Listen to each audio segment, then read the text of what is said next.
So, today's topic is listening tips for better leadership, given by Kathy Dempsey. Toastmasters is more than communication, it's leadership. Today, Kathy Dempsey will educate us on how active listening improves our leadership skills. The real world scenarios we'll see today are practiced in each Toastmasters meeting we have. So please put your hands together to welcome Kathy Dempsey with her presentation entitled Listening Tips for Better Leadership. Let me tell you about my leadership and my career. I was in senior management for a Fortune 500 company, a professional and industry associations, and later I was a business consultant. I led divisions and teams and collaborated with senior management and boards of directors. John Maxwell, a leadership expert and an author of numerous books, said the greatest ability in leadership is to listen, not speak, but to listen. He said that when he said that, it allows leaders to listen, to understand, and to build trust, make better decisions, and create stronger results. Now, let me tell you the truth. I was not great at active listening. In fact, I was pretty poor. My inactive listening behavior included a lot of stuff. Didn't pay attention to the speaker. I was always thinking about what my response would be. Didn't even listen to the speaker. I interrupted, thought about my to-do list, my work to-do list, my grocery list, you name it, I was thinking about list. I wasn't looking at the speaker, quite frankly, and I didn't really understand all the details of what the speaker was saying, but I told them what to do anyway. Then sometime in my life, I did realize about active listening, truly listening. That was quite a shock. When I started listening, actively listening, giving my full attention with eye contact, I actually restated and clarified my understanding of what the speaker was saying.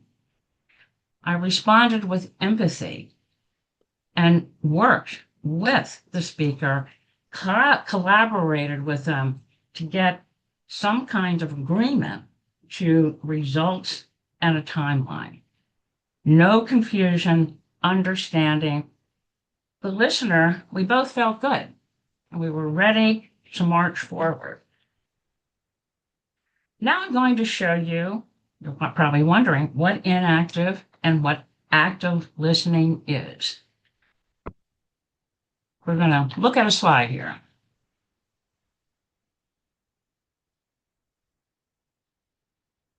You can see in inactive listening, on the left-hand side, is interrupting. It's one of the best things I do. Then it's planning your response. Didn't matter what the speaker said.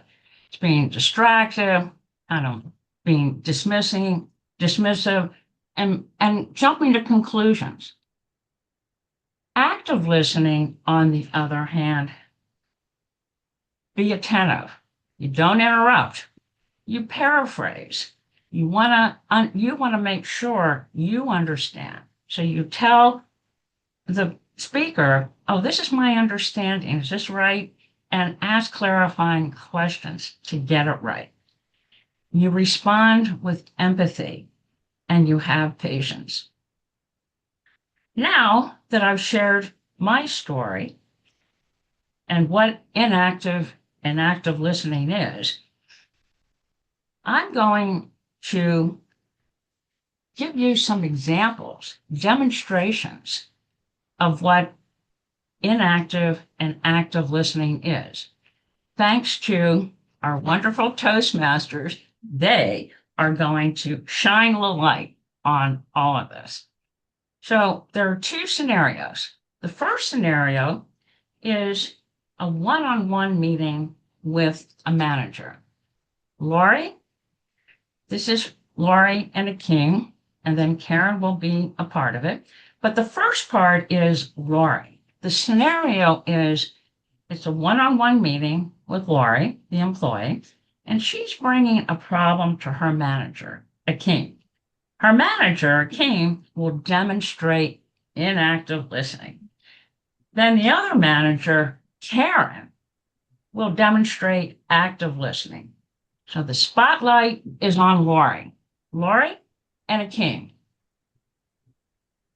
Akeem, I can't Mm-hmm. meet my deadlines because they keep Okay. changing. Okay. You said that the what keeps changing? My deadlines, the Your deadlines deadlines? keep Okay. Okay. changing. Each time I'm assigned a new project, it takes priority over the previous one. And eventually Okay. the due date passes. I can't So, complete my why project. can't you listen? We know that this is a very time sensitive job. Just find a way to get it done. Just get it done. We have deadlines. Find a way to get it done, and we'll talk about this later. We'll talk. I gotta go. We'll talk about this later. Lori, how did you feel after this interaction? Frustrated. I felt discounted. I feel confused. I don't know what direction to go in. Now, Lori, you're going to see an active listener, your manager, Karen. Karen, I can't meet my deadlines because they keep changing. I'm so sorry to hear about that, Lori. Tell me more. Each time I'm assigned a new project, it takes priority over the previous one. Eventually, the due date passes and I can't complete my project. That sounds incredibly frustrating. Well, thank you. Is there more that you want to share about that? I want to make sure I heard you. You're frustrated because everything seems to be a priority and you don't know what to do next. Is there Exactly. more to it than that? Okay, yeah. No, That's incredibly frustrating. And I want you to know I'm going to work with you so we can resolve this together so you're not alone in it. thank you. You're welcome. Can I do anything else? No, that's great that you heard me and I think we can move forward now. Okay, why don't we get our calendars out and book a time where we can really come up with some solutions together? That would be great. Thank you, Karen. You're welcome. Lori, did this interaction feel any different? Yes, much different. I felt heard. I felt supported. I felt motivated that I was going to be able to work towards a goal, get the information that I need, make some changes, and work together collaboratively. Now, for everyone, which behaviors did you notice as inactive listening and which behaviors were active listening? I'm going to go to scenario 2 now. It's a team meeting. The scenario is Lori is in the meeting with her team to complete a project with several phases. They are in phase 1. Notice how her team members respond. Notice for the inactive listening team, Akeem is representing the whole team. And then Karen will be representing the whole team as well. Lori? I was reviewing our current timeline and think we should expedite the review process for phase 1. What expedite? We don't need to listen. Everything is going according to plan. There's no reason for us to keep revisiting this. Things are going smoothly. The developers will be in place to start phase 2, 3 weeks ahead of schedule. 3 weeks So ahead of schedule. things are moving fine. It'll be they can wait. In fact, you know what? You know what? I don't even I don't even really think we need to have a meeting, right? We don't need a meeting. This can be an email. Can this be an email? That cool? Okay, cool. So listen, I think Lori, that's a wonderful idea. But let's just keep things the way it's going because later on we can just cruise through this. I'll catch up with you guys later. I got a call I need to go take. Lori, how did that interaction feel? It feels very frustrating. It felt like he was ignoring my issues.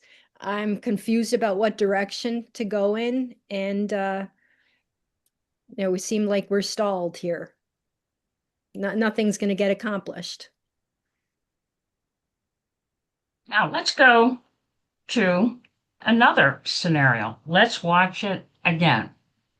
Lori? Karen, I was reviewing our current timeline and think we should expedite the review process for phase 1.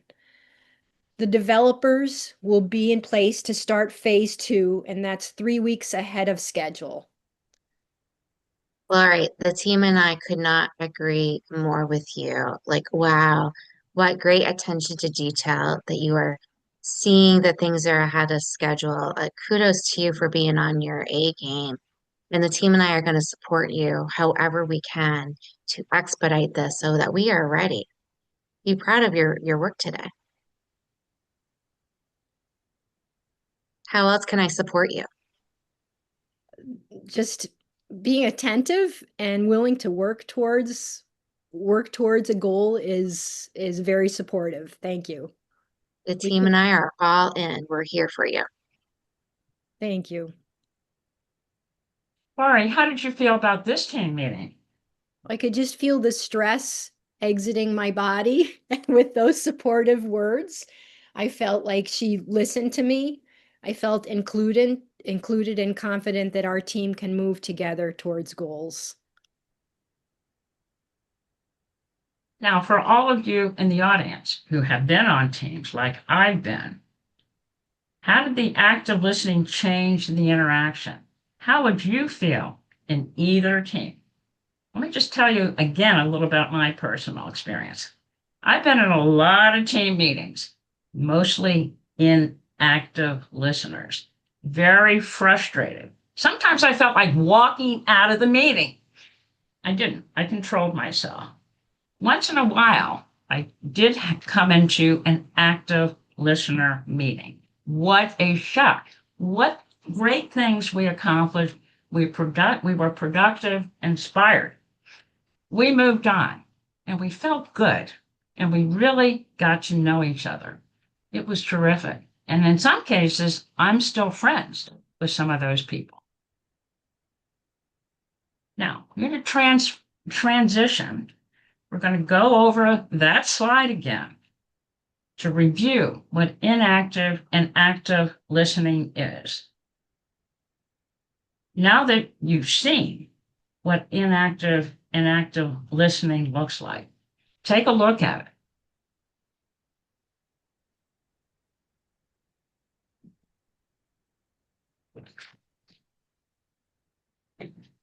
Let's go over. Communication doesn't fail because people can't speak. It fails because too many people don't listen. Starting today, I challenge you to do 3 things. Pause before responding. Be calm. Be kind and be gentle.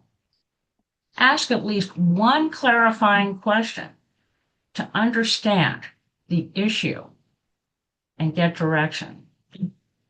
And eliminate at least one distraction. Don't look out the window. Don't look over at the television. Look at the speaker and listen. Don't interrupt. I don't want to sound like your mother, but that's critical. And don't be thinking about your response, which I do all the time. Pick one conversation today and don't just hear. Listen, understand, look at the person who's speaking, and respond with care. Do this consistently. Have to do it over and over again. Takes practice. And you'll see the results. Speakers will feel heard, meetings are productive, and great trust is built.